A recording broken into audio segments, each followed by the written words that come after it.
Good morning, good afternoon, good evening, everybody. It's a pleasure to welcome you all from the different regions of the world to our today's webinar. Today we will share more details about the patient-centric approach to eConsent, and we will also provide you a quick overview about Signant Health. If you go maybe to the next slide, please. Some housekeeping topics I just want to quickly mention is, please participate in our poll session when questions are prompted. If you can see, we shared also the links in our chat menu. If you have questions, please enter them in the Q&A panel. We will cover them at the end of the session. And if there's not enough time, we will come back to you also individually with our response to your questions, of course. And also there will be a post-event survey where you can provide your feedback to us, and we really would highly appreciate if you can do that. That's really valuable for us. And with no further ado, let's go please to the next slide for a quick introduction. So my name is Günther Martin. I'm responsible in our business development team for the DACH region and Eastern Europe. And I'm happy to host this session today. We have two speakers today. We'll have Jean-Marie Olnet. He's VP of Global Sales. He will give you an introduction overview about Signant Health and our solution services. Secondly, we have Mika Lindros. He's Director of Product Management for eConsent. And Mika, he will give you some insight into the benefits of eConsent by sharing the outcome of two real world case studies. And with no further ado, I would like to handle it over to Jean-Marie. Thank you. Good afternoon. Thank you, Günther. That's a real pleasure to have everyone on board here for our first series of webinars. And this one is related to eConsent. So I'm going to give you a quick update about Signant Health. We are the evidence generation company, and we've been doing that for more than 20 years. And the combination of our scientific board of people and our software help us and help you as a sponsors and pharmaceutical company to actually bring your evidence generation on the top in terms of quality for better submission to the authorities. We are combining not only eCOA or eConsent, but we have IP delivery and other solution which we'll cover a little bit later. Having a solution working for more than 20 years, validation is important. Expertise to support flexible trial designs is important because every clinical trials today is different. All of you have a different expectation. Everybody is talking about DCT, but you have as well traditional studies, I would say on-site studies. So you need to have a partner who is able to answer all of those. And of course, having solutions like that, we must have opportunities to integrate, not only integrate within our solution, but integrate with the external world. And we have seen for the last 2 or 3 years, we have been through a difficult situation, the world with the coronavirus pandemic. And that's why, you can see on the top of my head here, no going back. I think we all have achieved as an industry a huge step forward in terms of technology adoption. And eConsent is one of those, and we will discuss that today. So traditional ways going through a consent form at sites. And of course, we need to secure that advance we had, because not only sponsors, but patients and sites as well have made the stage to accept electronic consenting and regulatory bodies as well. And we will cover all of that with Mika. Next slide, please.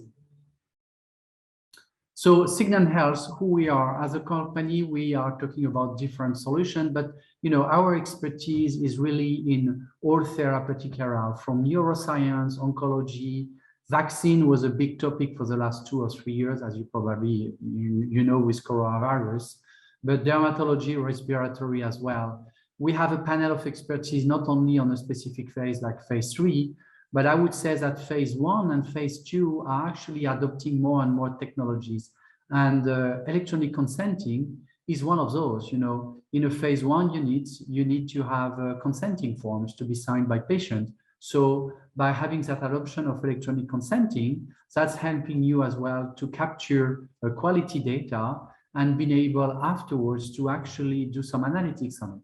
On the right side of the slide, you can see our panel of experience. As I said before, we have 20 years plus of expertise, but the language is not the problem.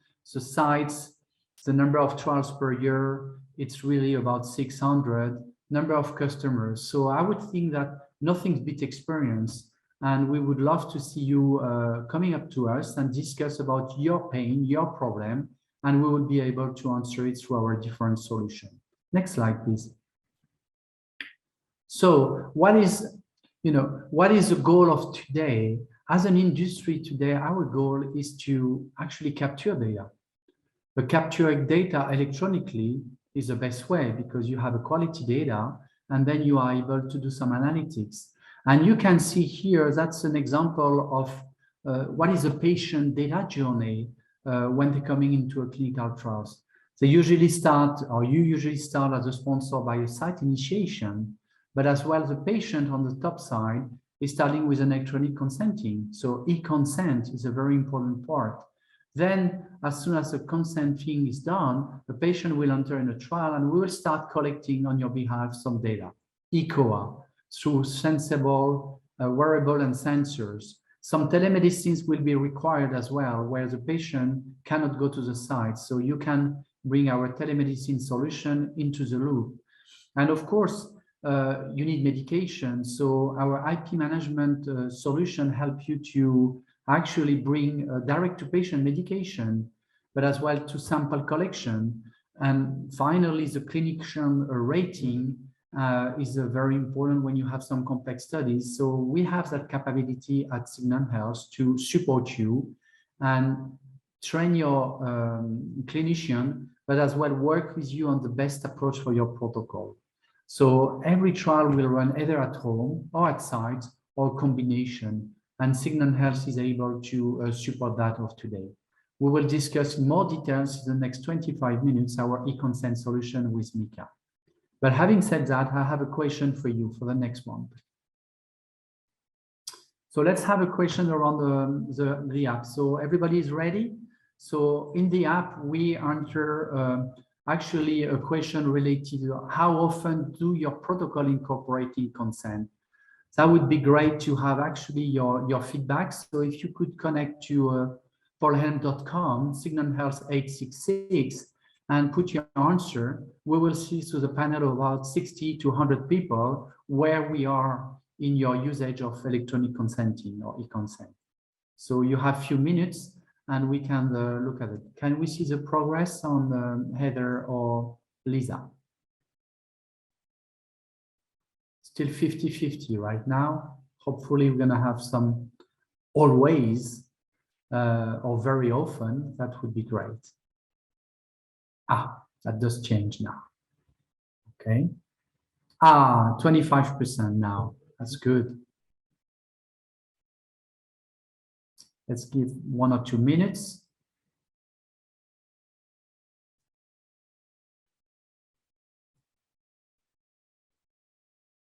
Okay.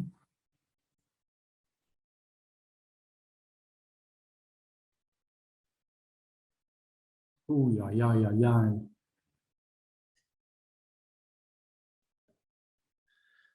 All right, so if we look at where we are, I think it's going to move a little bit up and down now, but we can see that the adoption of eConsent is not naturally done now. So what we are doing today through our presentation is going to explain you our experience and the adoption, what we have seen in terms of adoption across the world in terms of eConsent, because sometimes from our customer or sponsor perspective is, are the country ready for eConsent? Are the sites ready for eConsent?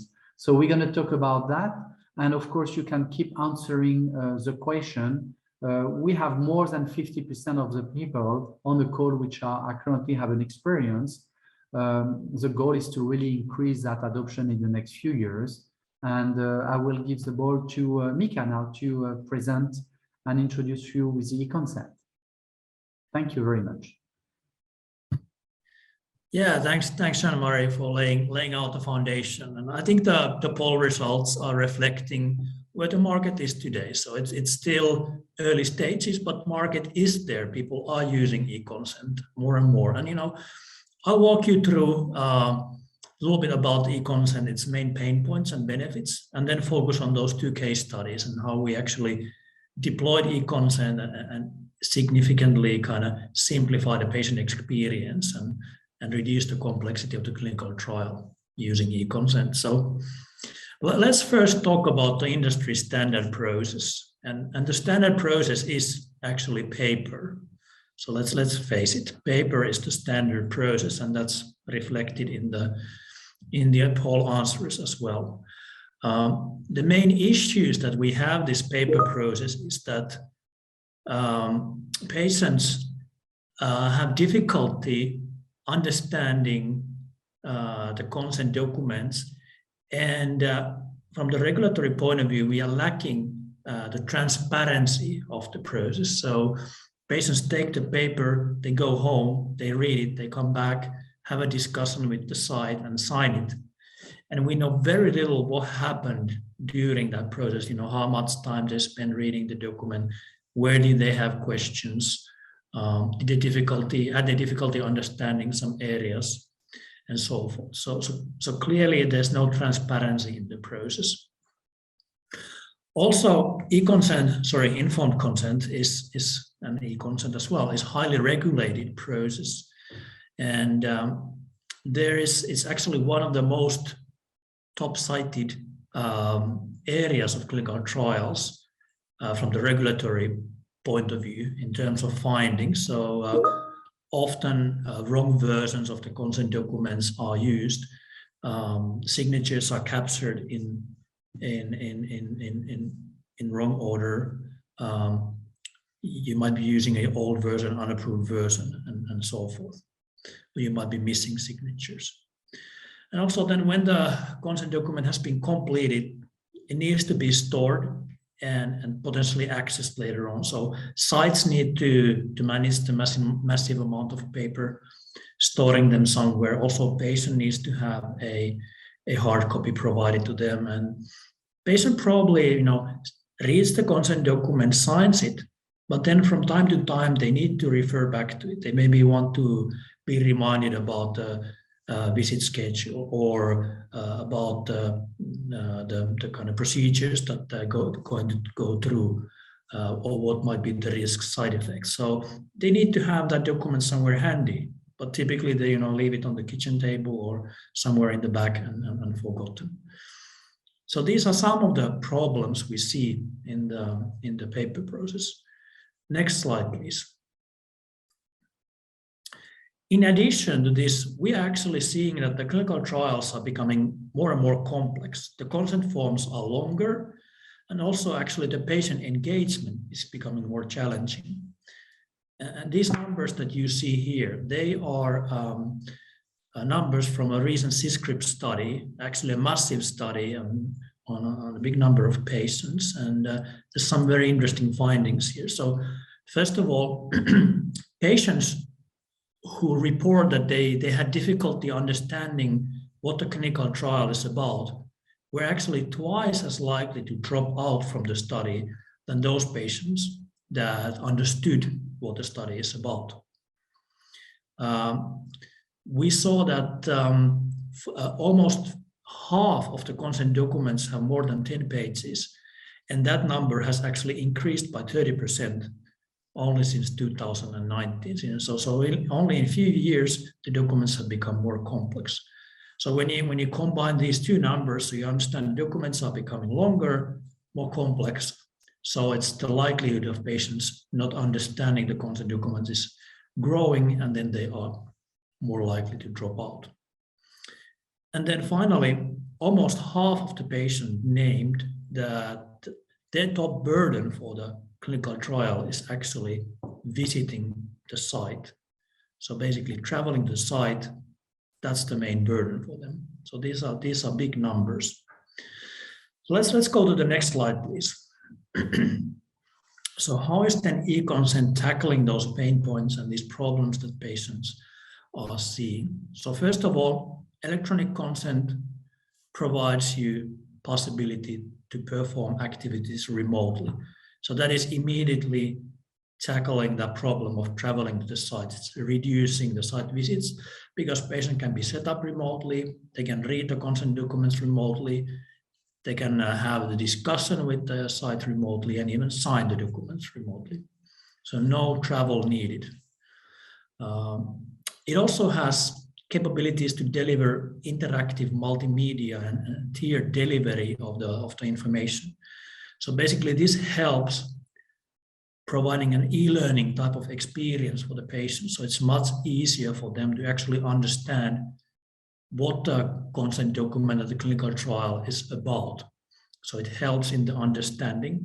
And this, of course, then reduces the likelihood of dropping out, as we learned from the previous slide. In addition to tools supporting the learning is a type of knowledge check. So you can highlight the most important information bits in the consent documents and make sure that the patients are truly understanding them before they're actually moving to do the signature. And then eConsent also provides a facilitated Q&A session between the site and patient. So you can rest assured that a proper communication and discussion actually is taking place between the patient. And then eConsent system tracks all of these items in an audit trail. So you have full transparency to the process and you can be sure that the regulatory process has been followed. Next slide, please. So then how actually eConsent has been taken into use in real life studies and how we simplify the workflow. So let's look at the next slide, please. So I'm going to introduce two different studies, two case studies where eConsent was used. And the other one was really much relying on remote consenting capabilities, and that allowed them to carry out the study in a much more smoother patient-centric way. The other study, other case example is then again relying heavily on the multimedia experience, and that improved the patient experience and simplified the site process significantly. So let's jump to the first one. So this was a comatose case study, a top pharmaceutical company that needed a flexible tool to allow them safely and securely enroll patients through their legal authorized representatives. So the LARs consented on behalf of the patient who actually were in coma, an epileptic patient who were in coma. So this was a phase 3 study in epilepsy, and had both female, male participants, about 180 patients in more than 30 sites. This was a US-based study and was deployed in 2 languages. So the main challenge this study had is that the inclusion criteria actually required that the patient is in coma when they enter the study. And then on the other hand, the dosing to the patient must happen while the patient is in coma. So you can understand that there was only a short time window when the patient fell into coma and when they actually came out of the coma. So during that time window, the LAR needed to consent the patient so that the site can enroll them to the study and provide the required dosing. And then additionally, when the patient then woke up from the coma, they needed to reconsent. So what we offered, so first of all, we set up an eConsent in a remote fashion so that the LARs were actually alerted by the site through email. So the LARs received an email notification. They went into the consent document through a web interface. They signed the consent documents. They had a discussion with the investigator and then signed the consent documents. This way, the LAR didn't need to, travel to the site, but they could do this at home, at work, even, if they were traveling on a bus or waiting in the car for somebody, they just do the form enroll the patient, and the patient is enrolled. And then the system took care of the kind of reconsent when patient woke up. As a result, this allowed the sponsor to roll out this study, enroll patients, which clearly reduced site burden, and in this case, reduced burden on the LAR, also reduced burden for the patients. And as a summary, as a result, they then basically were able to enroll successfully patients into the study. Next case, please. So this one, the next study is, this is the multimedia study. So this was a pediatric case study. This required actually quite advanced document management. It required multiple consent forms, and it also required user-specific language requirements. So this was a phase 2 study for ADHD pediatric patients. There was a bit over 300 patients in the study, a bit over 60 sites, and this was run in Japan.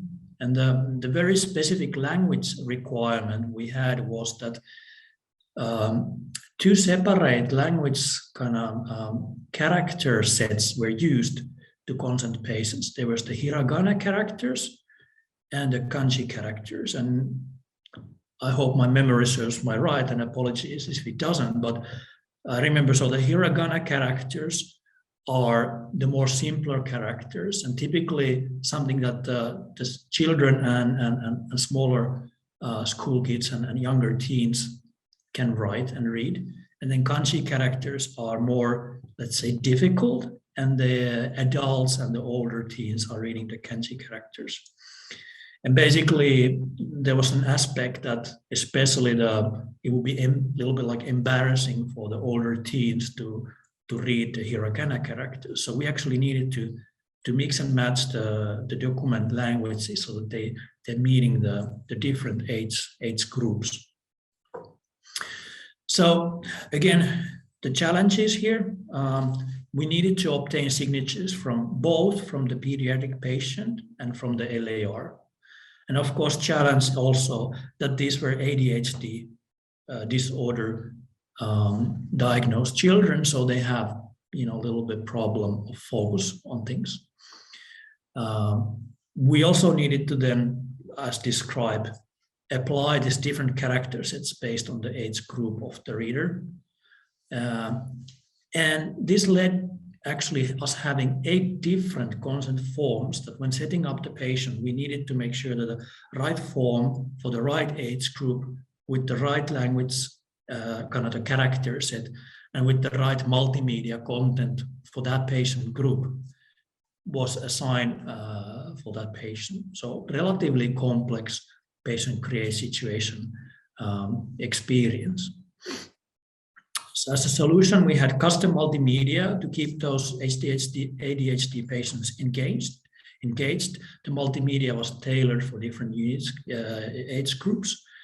And we were successfully able to track the status of these 8 unique consent forms and who signed what, and make sure everybody had properly consented for the study. And similarly, we also then created separate access for the child and LAR so that they could simultaneously go through the consent documents, and then we combine the data in the end. As a result, 70% of signatures were completed electronically. Almost 90% of sites actually adopted the eConsent because they felt it was simpler and more powerful for them to use than the paper format.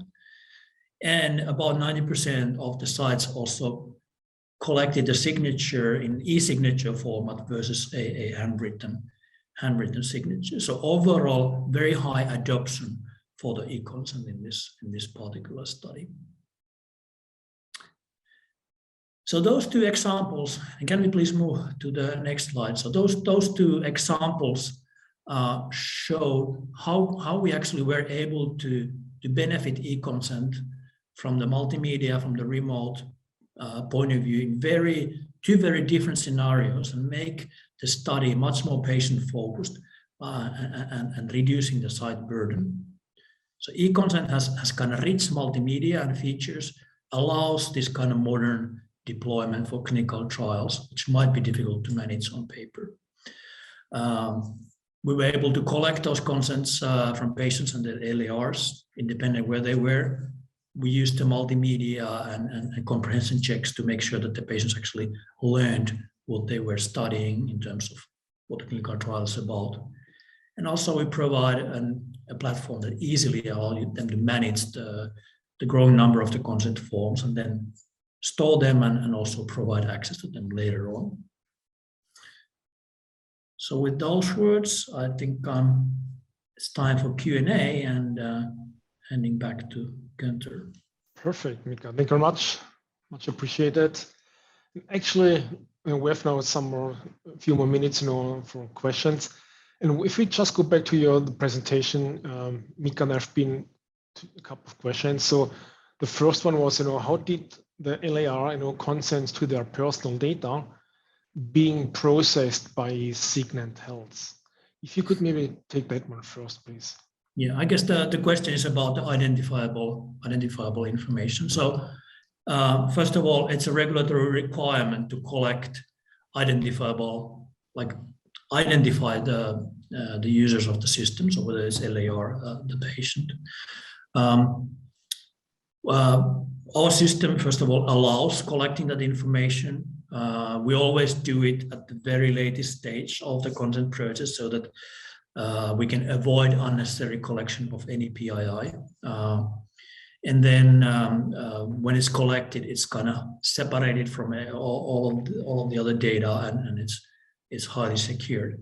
In a remote setting, you can use video connection like this one to identify the patient, for example, so that they can show their ID to you using the camera, and you can, as a site personnel, verify that the patient is who they claim to be. Thank you, Mika. So there are a few more. I don't know. Let's see, how much we can cover in the next couple of minutes. There was on the second pediatric study a question about, how does Signant Health ensure compliance with e-directive, children, eConsent, etc. If you can maybe elaborate on that, please. Sorry, how does Signant Health? How does Signant Health ensure compliance with e-directive, children, eConsent, etc.? I might not be able to quite comprehend the question here, but in terms of compliance, the system has been built compliant to ICH regulations, FDA Part 11 regulations. So I hope that Mika, I will take it here. We have a dedicated team actually, which is monitoring the changes in terms of regulation in different countries all the time. So we have a team for that. And of course, we need to adapt and making sure we can match the requirements and the regulation that are changing on time to time in some countries. So we have that teams doing that. Hopefully this is answering Sylvia's question. Yeah, if not, we'll jump in. And then there's maybe with time for one more question, then that's a question that how is eConsent adoption advancing globally? Mika, if you can take that, please. Yeah, sure. Yeah, that's a good question because I think everybody's interested about the adoption, how it's growing. So first of all, the e-learning, the learning side of consent, there's really no problem. The signature requirements vary country by country, and the environment continues to evolve.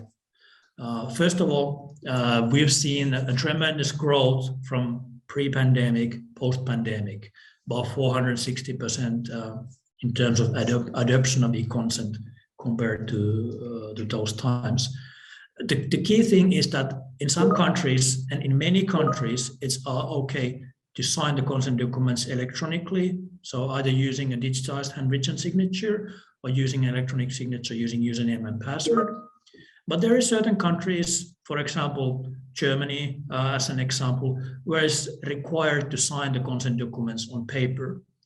Now, from the eConsent use point of view, this doesn't really matter because eConsent supports the e-learning. And if you need to sign the consent documents in paper, the eConsent platform supports printing out the consent form, signing it, and then storing the signature information to the platform. And this way you can manage eConsent independently if you allow electronic signature or not in the country. And you still benefit of all of the e-learning, multimedia knowledge checks, and the transparency and storage of the data. Perfect. Okay, thank you, Mika. So I think we are right in time. It's 3:30 in Germany. And so we have the additional questions. We will come back to the individuals and answer them, to them. So maybe if you go to the final slide, please. First of all, I want to thank you everybody to participating in our today's webinar. We're looking forward to welcome you to the next 3 sessions you see here on the screen. Where on May 4th, we have one covering eCore advisory services. That's where Bill Byram, our VP for Product Intelligence, Positioning, as well as Davi Wessels, our Chief Medical Officer, will present. I'm really looking forward to that one. And then we'll continue on June 1st using telemedicine, the technology, in clinical trials, as well as on June the 29th, about RTSM supplies and forecasting. So again, thank you very much to everybody participating today. I wish you a good rest of the day, and we will come back to you, as I said, on the questions. Thank you and goodbye. Thank you. Thank you.